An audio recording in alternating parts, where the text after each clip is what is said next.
introduce our guest speakers to you, Amelia Stouffer and Marge La Follette. Amelia has a heart for elders, as she was the caretaker for both of her grandparents, and she has long had a kinship with all growing things, especially herbs.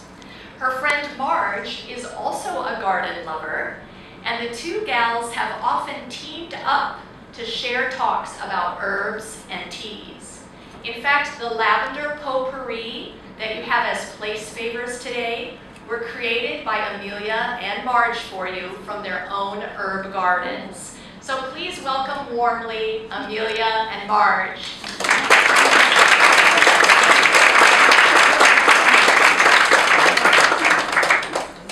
I'll let you state who's who. And we'll check your mics now. All right.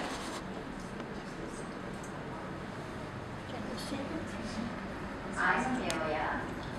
And I'm Marge. You got to turn me down. I'm Marge. Good afternoon, ladies. It's a pleasure to be here. I've been much looking forward to seeing all of you. I hope you all enjoyed Mother's Day, and I know you're all going to enjoy having tea. There's nothing like tea, is there? We have been practicing the art of tea in my home since I was a young girl. My grandmother had tea. And when we went to grandmother's for tea, it was herbal tea. My grandmother grew the different mints, as Marge does and I do, and we had mint tea, and I so much enjoyed it. When I grew up and had a family of my own, I served them tea. We had a special tea time. And when they went to school, when it was time for the school bus to come, I had the tea ready. And that was our special time when we could sit around the table, enjoy tea and a small treat, and each child take turns telling what their day was like. It became a very special event. Now I practice it with grandchildren and great-grandchildren. This is my 2.5-year-old granddaughter blowing out the candle after having tea. Her name is Addison, and she's quite a tea drinker, I will tell you. She can drink 3 cups a day herself. And she must put in the sugar and the milk by herself. She wants no help. Marge as well celebrates tea with her children, grandchildren. And she has great-grandchildren, but they're not quite ready to drink tea. Well, she's 2.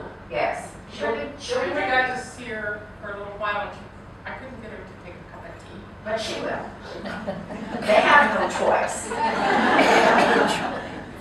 I want to very briefly tell you about the first recording of someone taking tea. And maybe you know this, maybe you're ahead of me. In the 17th century, 1660, Samuel Pepys, and I know some of you who are interested in tea have read about Samuel Pepys. He wrote in his diary, in the middle of his workday, he was a Navy clerk, and of course, he had to have time for tea.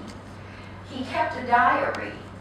Now this was back during the time of Charles II in England. And he recorded in his diary that he took tea that afternoon. Since that time, the history of tea has grown and grown. Tea was drank, there are records before this time. They do know that. But he recorded it in his diary, so it made quite an impression on the historians.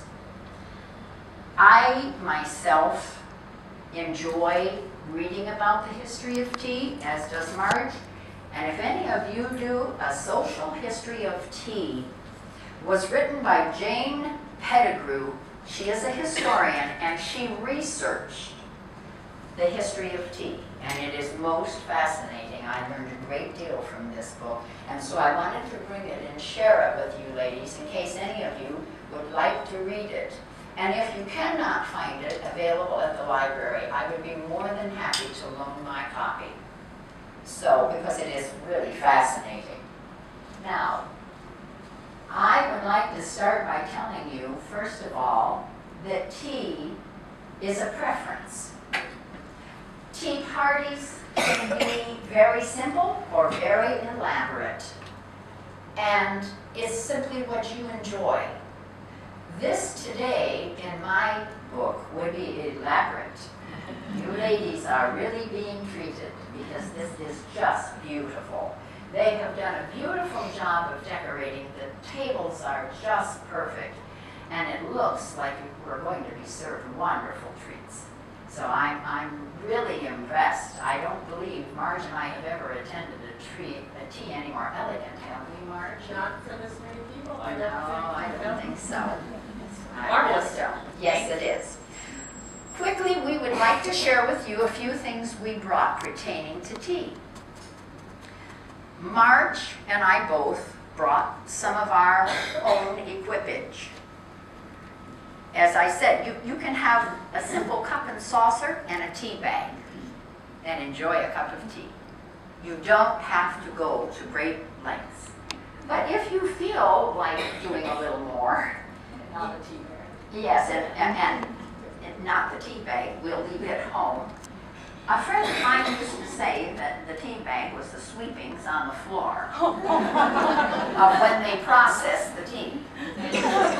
But they are most convenient, aren't they? Yes. They are. Well, we enjoy loose tea. And I'm sure all of you have seen loose tea.